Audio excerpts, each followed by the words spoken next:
Hi, this is Sandy with the Facebook group Shutterstock Contributors, and I'm going to do a quick tutorial on how to add keywords to your photos when you're working with stock photos.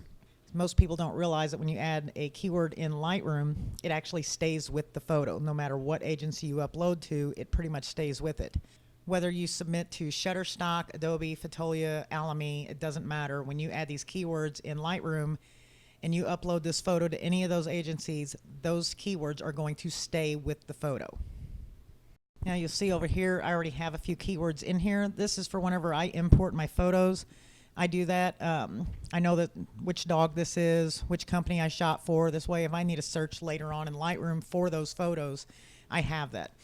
For the stock photos, I will actually delete these keywords. Now when you're in Lightroom, you're going to go to the library module. And that's the one up there on the left, and you can see it highlighted in yellow. And then over on the right hand side, you're going to see quick develop, keywording, keyword list, metadata, all that. You're wanting to do the keywording, and if you haven't used Lightroom much, that may not even be dropped down, so you just hit that little arrow and then that box will open up for keywording. Okay, I'm going to start adding the keywords that come to mind on this photograph. Dog, canine.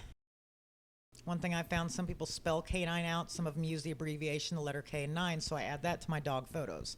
I'm going to put the breed of dog, whatever breed this one's a Belgian Malinois. Malinois, a lot of people call them Mals for short. I'm going to add that. It's a puppy. It's got a chew toy. These are all things I'm going to be adding. The whole time you're looking at this photo, just try and think, how is your buyer going to find this photo? Who's going to use this photo? So I'm looking at my dog photos and I'm thinking dog food companies. Somebody trying to describe a breed, maybe they're doing an article on a specific breed of dog. Something with canine companions. There's a lot of organizations doing that kind of stuff. So you got to think that way. And in this case, they may want a Malinois puppy. They may want a police dog. They may want just cute puppy pictures. Dogs playing with toys, things like that. That's what the customer is going to be looking for. You try and look at the photo the way the customer is going to need that photo. So who's going to need this picture? Why are they going to need it? And that's where you're going to start trying to come up with your keywords. And you just start adding them. Now portrait, I don't always add the word portrait to my dog photos. In this case, there's a headshot. The final customer may need just the headshot, and he or she could easily crop that, upward, and the legs aren't even showing, and then you've got an actual kind of a portrait of a dog holding a toy. Okay, so now I've come up with all the keywords that are off the top of my head. Maybe I'm missing a few. So a lot of times what I'll do is I'll actually go to Shutterstock and I will type in a picture just like what I have, Malinois puppy. I don't want to copy everybody's keywords. Their photo's not going to be identical to mine. But sometimes it'll give you that idea like, oh yeah, I never thought about it that way.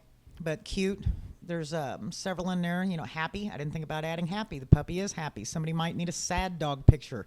Somebody might need a mean, an angry dog picture. So typing in the motion's not a bad idea. In this case, obedience and training, the dog was actually being trained. It was being worked with while I was taking these photos, so definitely something to add in there. Okay, now I'm going to go ahead and drop down to metadata tab and get that opened up.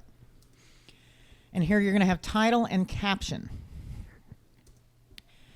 If you type in just title, that will go into Shutterstock's title section.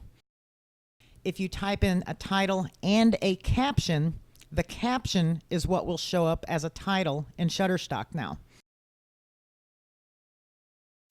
Most agencies, you just need the title and the keywords, but there are some agencies, Alamy is one, and I believe iStock is the same way. I haven't submitted to iStock in a long time, but you'll type in a title and a caption.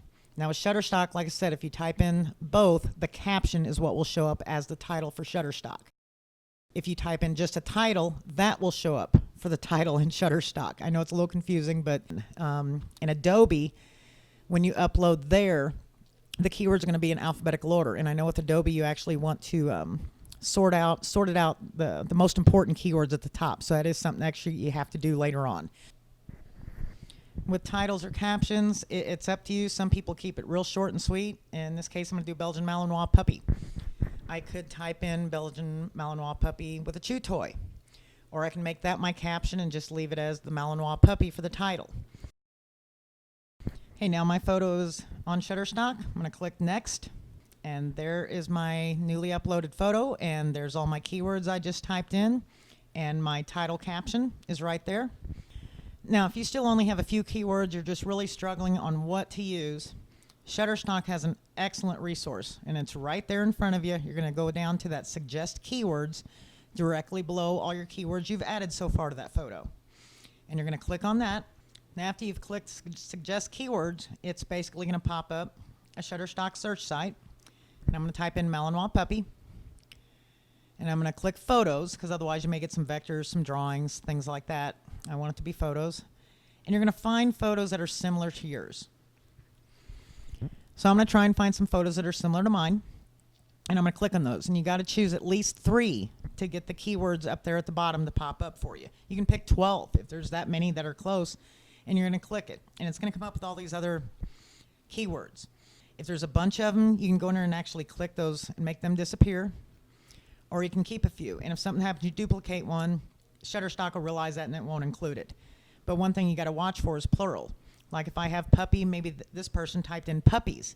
It would actually add that to my photo, and you can't do that. You can't have 2 words like that, like puppy, puppies, dog, dogs. Shutterstock doesn't allow that. Some of the other agencies do, but Shutterstock doesn't.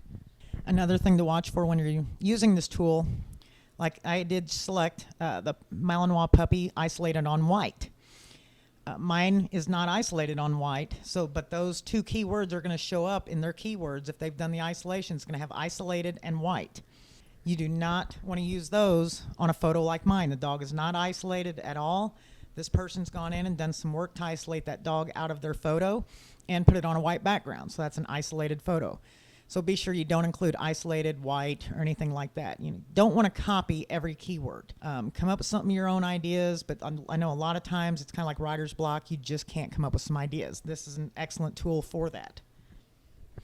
You're going to pick out your categories. This is just a photograph, so really all I need to do is pick out 2 categories. Normally my dogs, I just use animals, wildlife, and that's it. Unless there's something else kind of a part of the picture, then I may add a second category. It's not an illustration or clip art. Don't need to mess with that. There's no nudity. Editorial, no releases needed. Now, when I first click Submit, it's going to have all these spelling errors. Malinois, doesn't matter how you spell it, it always says it's wrong. K9, it never likes the letter K in 9. If you do footage and you type in 4K, it'll always say that's spelled wrong. It's no big deal. Look at them. If you're positive you've spelled it right, this is what you want in there. Check mark the photo again and click Submit for review, and it will submit it. Another thing it's going to kick out is I had outdoors. Apparently I had outdoor and outdoors, so it booted that outdoors word for